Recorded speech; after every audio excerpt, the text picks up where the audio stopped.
Assalamualaikum warahmatullahi wabarakatuh. Halo sahabat Lokagana, salam literasi. Be kind, be a friend, it's not a bully.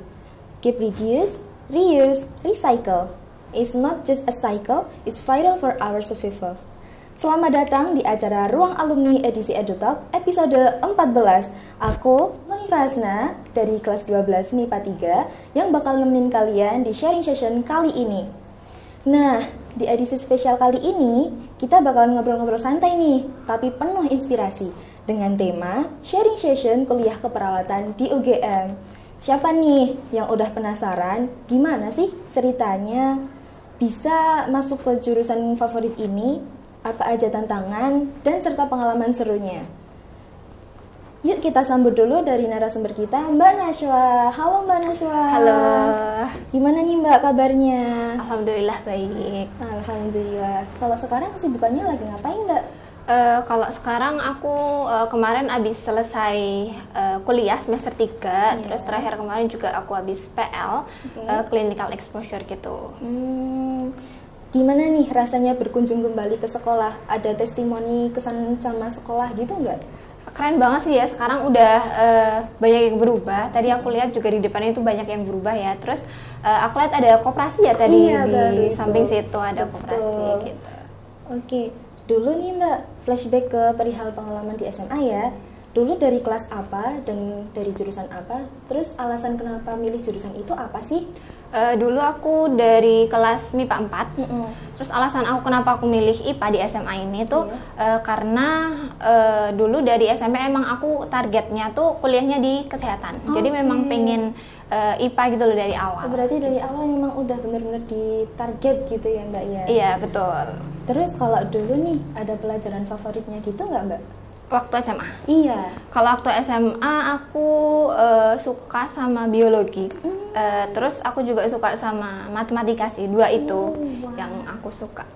Oke. Terus ada pengalaman menarik gitu nggak Mbak waktu di sekolah kayak ekstra atau organisasi gitu? Dulu waktu SMA aku pernah sempat ikut PMR. Terus abis itu aku juga di kelas 1 atau 2 gitu aku ikut OSN biologi. Oh iya, betul. Terus sama Pak Sumari ya teman? Iya, betul. Barengan kali ya? Dulu kan Mbak mungkin udah kelas 3 ya, udah nggak ekstra lagi. Aku baru kelas 10. Oh iya benar. Aku juga ikut fiksi juga. Gitu. Jadi dulu pernah kayak ada ikut lomba OSN? Pernah. Oke, keren sih. Terus kalau ada prestasi atau pernah ikut organisasi gitu nggak Mbak dulu? PMR itu tuh? Oh iya, itu ada efek manfaatnya nggak sih Mbak kalau dari Mbak buat ke kuliah gitu? Kalau menurut aku ada manfaatnya karena kalau misalkan di OSN itu kan pasti ada kayak persiapannya kan. Betul. Nah materi persiapan itu kemarin itu aku pelajari lagi di waktu kuliah. Jadi membantu banget tuh loh, jadi gampang dipelajari. Kayak dulu aku pernah nih pelajari ini gitu, jadi terbantu, gampang banget buat masuknya, gampang buat memahaminya gitu. Kalau dari PMR-nya sendiri ada gitu nggak Mbak manfaat? Kalau PMR ada manfaatnya karena kan dulu sempet ada acara apa ya dulu, hari apa? Hari gizi. Iya. Itu terus dulu kayaknya aku cuman ikut yang bagian bantu apa sih yang di UKS itu loh. Iya tahu. Pernah bantu nata obat atau apa itu. Ya. Gitu. Iya.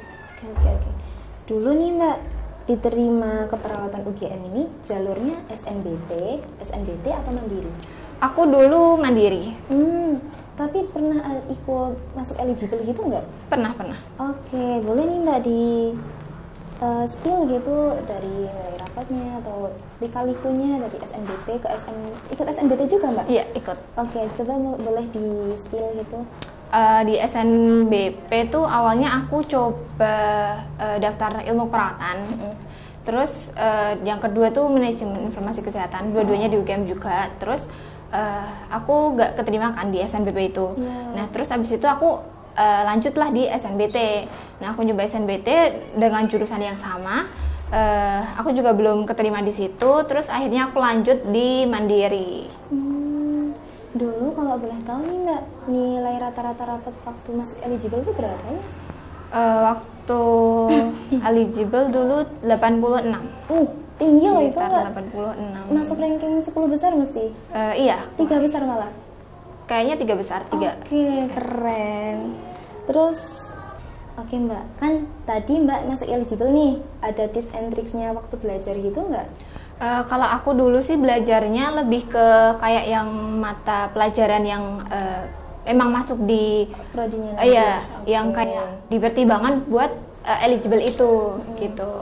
Terus tadi kan nilai rata-rata rapotnya tuh 86 ya Mbak ya? Nah itu kalau nggak terima yang teman-teman Mbak dulu nilainya berapa Mbak kalau dari SNBP?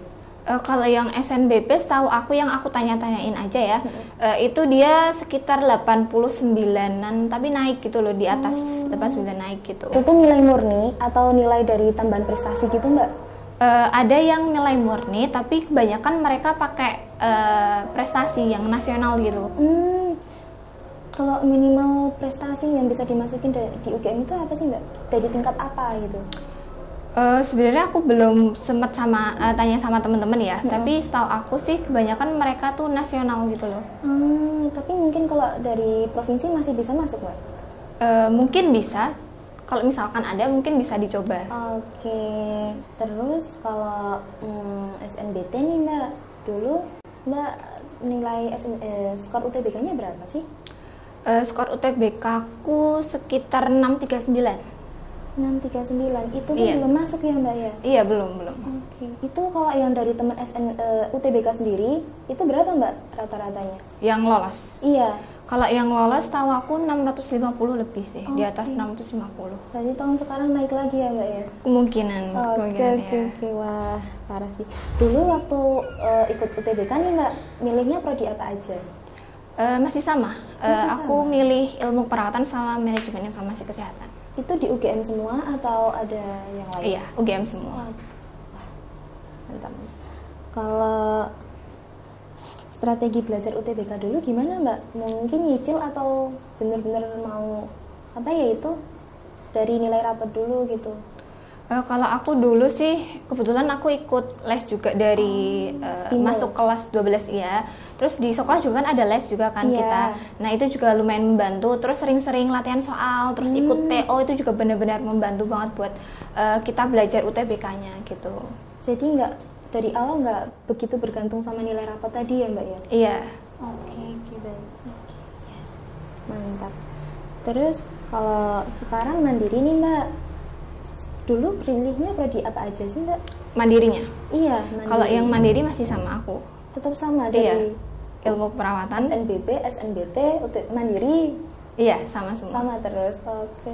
Terus kenapa sih Mbak alasannya milih keperawatan itu kenapa? Karena memang dari awal kan aku pengen banget kerja di rumah sakit ya, pengen banget kerja di ilmu kesehatan kayak gitu. Terus dari awal juga targetnya tuh emang di situ gitu, pengennya tuh di situ. Wah, terus dulu pas waktu ujian mandiri nih, apa aja sih persiapannya buat Mbak dulu? Kalau ujian mandiri kan habis UTBK ya. Iya, betul. Nah, kalau UGM, kan ujian mandirinya cuma ikut UGM doang. Nah, itu kalau UGM tuh waktu aku dulu ada 3 subtes kan. Nah, pertama ada TPA, TKDU sama TKA. Nah, kalau yang 2 itu tuh menurutku dia hampir sama kayak UTBK. Jadi kayak tinggal ngulang aja gitu kan. Nah, yang harus mengulang lagi tuh yang TKA ini, karena kan di UTBK nggak ada kan, jadi kayak kita harus buka lagi materi-materi yang kayak biologi, kimia, fisika kayak gitu. Tapi kira-kira dulu waktu antaranya UTBK sama mandiri itu kelabakan nggak sih Mbak buat belajar? Lumayan sih, lumayan kelabakan, karena kan kayak banyak banget yang harus dipersiapin kan waktu itu, banyak banget materinya, itu juga lumayan banyak banget gitu.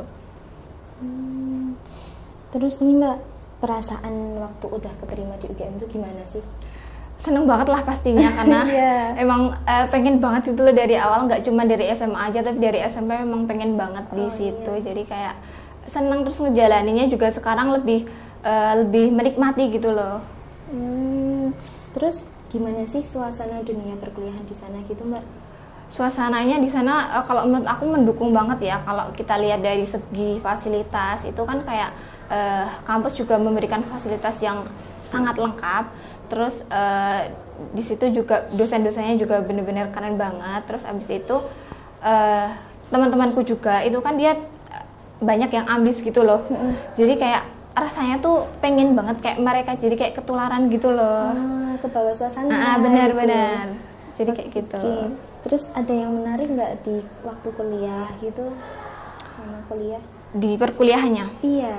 Kalau di perkuliahannya sih banyak banget yang menarik ya, karena hal baru juga, karena kalau di kuliah kan aku lebih mempelajari ke yang ilmu kesehatan tentang manusia gitu kan. Terus di situ aku juga banyak banget punya pengalaman baru, kayak kita mulai belajar bisa nginfus atau bisa injeksi kayak gitu. Terus abis itu kita juga belajar dari kadaver langsung kayak gitu. Jadi itu benar-benar pengalaman yang keren banget sih kalau menurut aku. Kadaver langsung? Iya benar. Itu dulu ada kayak kolaborasi antara anak fakultas kedokteran gitu nggak Mbak? Di? Atau benar-benar dari cuma keperawatan aja gitu? Buat matkulnya itu atau buat kuliahan itu? Iya. Kalau kuliahan itu aku untuk khusus keperawatan aja sih, tapi waktu itu aku ada asisten labnya itu anak kedokteran. Jadi kayak kita dibantu sama teman-teman anak kedokteran juga ya? Iya, benar. Oke. Terus mulai perkuliahan sampai sekarang nih Mbak, ada perbedaan suasana pembelajaran kuliah dengan suasana belajar waktu di SMA nggak? Ada.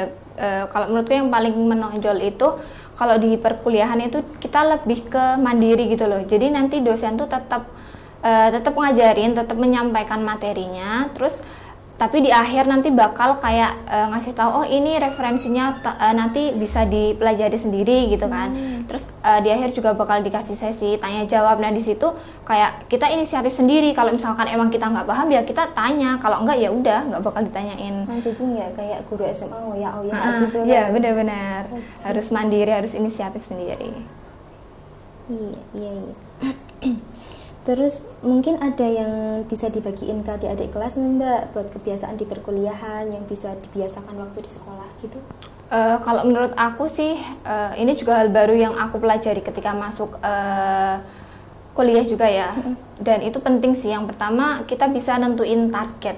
Jadi kalau bisa tuh di semester 1 kita udah ada target nih, kayak semester 1 ini aku pengen melajari apa aja, aku pengen ngapain aja, kayak join organisasi atau pengen ikut lomba kayak gitu. Nah terus abis itu kita juga bikin timeline kayak tahun ini tuh aku mau ngapain aja, jadi biar jelas gitu loh, kayak kita mau ngapain aja, terus kayak pencapaiannya tuh apa aja tuh jelas gitu. Itu kalau dulu Mbak ada bikin plan-plan gitu berarti ya? Ada, tapi memang agak telat sih jujur, karena di akhir-akhir itu baru ngeh gitu kan. Itu cuma plan dari plan A, B itu atau ada? Plan A, B. Oke, dan seterusnya gitu ya Mbak ya? Iya. Terus selama di kuliah nih Mbak, apa aja sih yang dipelajari di keperawatan gitu? Kalau di perawatan kita lebih mempelajari ke ilmu kesehatan ya, kayak anatomi fisiologi manusia. Terus ada juga aku dapat farmakologi kayak tentang obat-obat gitu. Terus durasi obat, kerja obat di dalam tubuh tuh berapa lama, supaya kita tahu kapan sih dosis kedua tuh bakal dimasukin kayak gitu. Oke. Terus sekarang tuh ada mata kuliahnya apa aja? Kalau di aku nggak pakai mata kuliah ya, jadi aku pakai blok. Jadi dari semester 1 sampai semester sekarang ini semester 3 aku pakai blok. Semuanya tuh blok. Jadi satu semester kita 4 blok. Gitu. Itu sistem bloknya itu gimana sih Mbak? Kalau sistem blok itu nanti satu blok itu kita durasinya 4 minggu. Jadi nanti di 4 minggu itu kita bakal ada kayak kuliah kelas, terus nanti ada juga tutorial, terus ada seminar, terus ada penugasan kayak gitu. Terus abis 4 minggu ya udah kita ujian kayak gitu. Jadi 1 bulan sekali ujian. Iya, abis itu kita ujian terus. Tadi kan terus kira-kira ada mata kuliah yang menarik gitu nggak buat dari Mbak sendiri gitu? Blok ya mungkin ya blok, sorry. Kalau di aku blok paling menarik itu blok kardio respirasi. Itu kan dia mempelajari tentang jantung sama paru-paru. Nah kenapa menarik, karena di situ aku banyak banget dapat materi tentang jantung, tentang paru-paru, dan menurutku itu seru. Dan tadi aku udah sampein aku belajar kadaver itu juga pertama kali di blog itu gitu. Oke. Terus kalau mata kuliahnya paketan, pemilihan mata kuliah baru di semester berapa? Pemilihan mata kuliah aku nggak milih mata kuliah ya, jadi aku tetap ngisi, cuman udah ada jadwalnya gitu loh. Kalau misalnya aku kan ini abis ini ada KRS nih, nah aku tetap ngisi di si master, tapi sesuai dengan kalender akademik yang memang dijadwalkan di semester itu.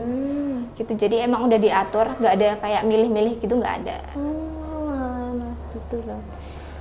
Terus gimana kuliah merdeka di kampus UGM nih Mbak? Terus kalau boleh tahu tuh apa aja kegiatannya, apa yang dituntut atau dipersiapkan sebagai mahasiswa dalam kuliah merdeka? Kalau kuliah merdeka jujur aku belum melaksanakan itu, karena setahu aku kalau di aku tuh di semester 5, dan kemarin aku juga dapet kayak dari info dari cutting itu katanya itu bisa di luar fakultas gitu loh, kuliah di luar fakultas kayak gitu. Kalau di sana tuh ada berapa laboratorium sih Mbak buat keperawatan UGM?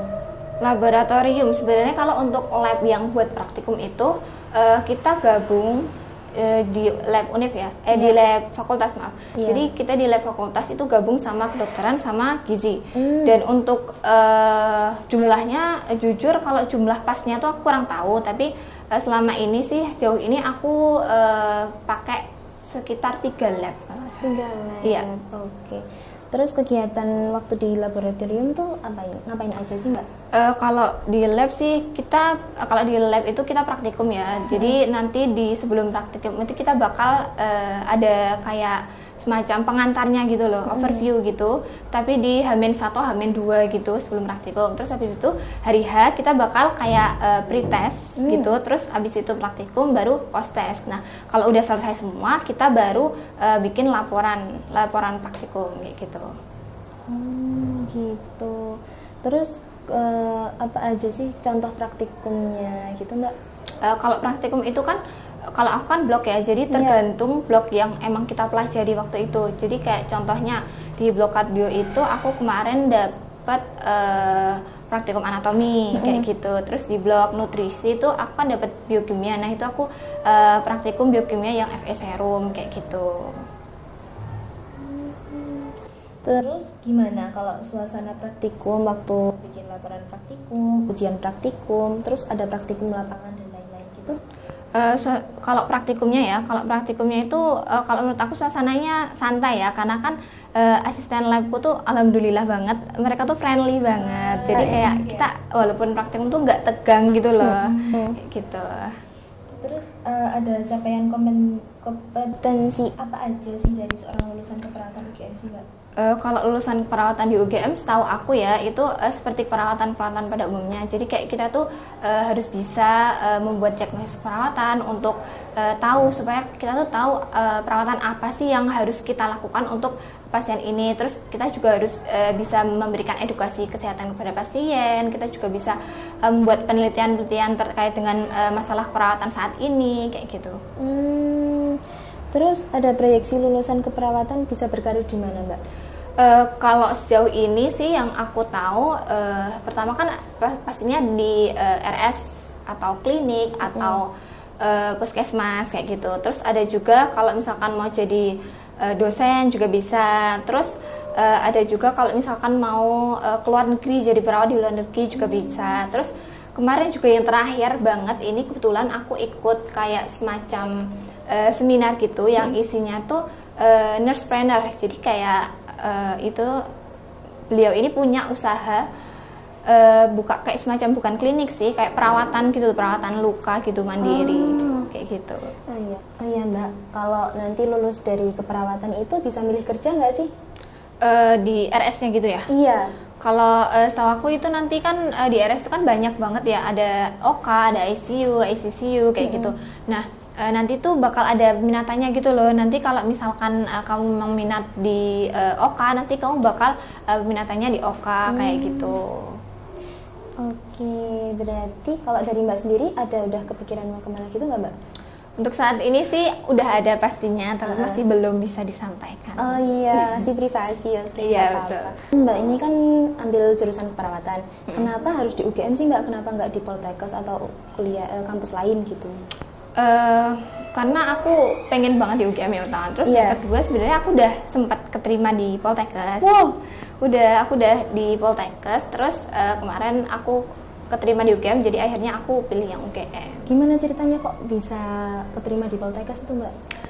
Awalnya kan Poltekkes itu kan dia lebih awal ya pendaftarannya. Jadi aku ikut pendaftaran Poltekkes dulu, terus keterima kan. Terus tapi di UGM ini kan belum. Jadi aku tetap ikut di Poltekkes dulu. Nah, pas aku masuk di Poltekkes ini aku keterima di UGM. Jadi akhirnya yang di Poltekkes itu aku lepas, terus aku masuk di UGM. Itu dulu waktu di Poltekkes nih Mbak, masuknya lewat jalur apa? Yang ujian. Ujian. Oke. Terus sekarang nih, kalau UKM atau organisasi kuliah yang diikuti Mbak ada nggak? Aku ikut di HIMA sama BEM fakultas. Itu kira-kira ganggu waktu kuliahnya Mbak nggak ya? Enggak, soalnya kalau di aku alhamdulillahnya teman-teman juga sama-sama tahu ya kalau misalkan waktunya ujian ya emang mereka maklum gitu loh. Oh ya udah berarti sekarang emang waktunya belajar gitu. Jadi tetap bisa fokus ke ini ya. Sebenarnya tergantung masing-masing orang juga sih gimana cara ngatur waktunya kayak gitu. Oke, terus gimana pembiayaan kuliah di UGM khususnya tuh jurusan keperawatan? Kalau biayanya sebenarnya kalau untuk tahun aku ini kan kita udah mulai pakai subsidi ya. Jadi di aku tuh yang paling gede itu subsidinya 0. Jadi dia nggak dapet subsidi sama sekali. Jadi katanya unggul itu sekitar 17,3 juta. Iya. Ya lumayan. Ya. Terus kalau kisaran biaya kuliah atau UKT per semesternya? Kalau aku sendiri, Iya. kalau aku dapat subsidi 50, jadi aku 8,5. Lumayan. Iya, lumayan banget. Oke, terus ada info beasiswa kuliah di keperawatan gitu nggak Mbak? Kalau beasiswa sih di awal-awal itu sebenarnya ada. Itu beasiswa Tanoto, itu buat di awal-awal gitu. Nah, terus kemarin juga ada beasiswa baru buka kayaknya. Kemarin sempat buka. Kayaknya udah tutup sekarang. Itu beasiswa Kagama. Terus ada beasiswa lain juga. Nah, itu bisa dilihat kita bisa lihat di IG-nya Ditmawa UGM atau kalau enggak kita bisa akses di Simaster UGM. Gitu. Kalau jurusan keperawatan ada rekomendasi referensi dari Mbak sendiri universitas selain UGM yang bagus itu apa Mbak? Kalau aku sih paling kalau di Jogja ya. Iya. Kalau di Jogja sih selain UGM itu ada Poltekkes. Nah, abis itu kalau di luar Jogja itu ada UI, ada Undip, terus ada Unpad, sama ada UNER. Itu sih yang aku tahu. Maaf nih Mbak, kenapa dari dulu tuh Mbak pinginnya UGM? Kenapa nggak misal pinginnya ambil swasta gitu, kenapa? Enggak, karena memang dari awal aku pengen di negeri aja. Terus kalau bisa sih di Jogja aja, biar gak usah ngekos, kan hemat biaya juga. Oke. Terus Mbak tuh ada mungkin info-info tambahan gitu nggak tentang perbedaan biaya waktu di negeri sama di swasta gitu mungkin? Kalau di negeri, kalau aku sendiri pertimbangannya sih kalau di negeri biasanya kan lebih murah juga kan daripada di swasta. Iya, betul. Jadi itu pertimbangan utama aku sih di situ. Bisa ngirit biaya berapa juta gitu. Iya, benar. Terus sekarang terakhir nih Mbak, ada pesan-kesan buat adik-adik kelas yang mungkin tertarik di jurusan keperawatan gitu? Kalau untuk adik-adik yang mungkin tertarik di jurusan perawatan UGM ya, kalau menurut aku bisa diusahakan dari sekarang, bisa belajar dari sekarang karena banyak banget sebenarnya saingan-saingannya di luar sana. Terus ini sih yang paling penting itu kalau bisa ikut lomba-lomba yang ada di sekolah kayak yang udah disampaikan di sekolah gini. Itu kalau bisa lomba-lombanya akademik karena itu memang benar-benar mempengaruhi apalagi kalau di SNBP. Nggak kerasa ya Mbak ya, kita udah di penghujung acara. Terima kasih buat Mbak Najwa yang udah sharing-sharing super inspiratif gitu bagi teman-teman Lokagana. Semoga Mbak Najwa sukses selalu baik di kuliah maupun di karir kedepannya. Amin. Terus aku juga mau ngucapin makasih buat teman-teman Lokagana yang udah stay di video ini. Dan kalau ada salah kata, aku minta maaf. Sampai jumpa di ruang alumni edisi Eljutak berikutnya. Pantau terus di akun YouTube Lokagana TV SMA Negeri 1 Sedayu atau bisa juga di Spotify Lokagana Radio dan Lokagana Radio Streaming.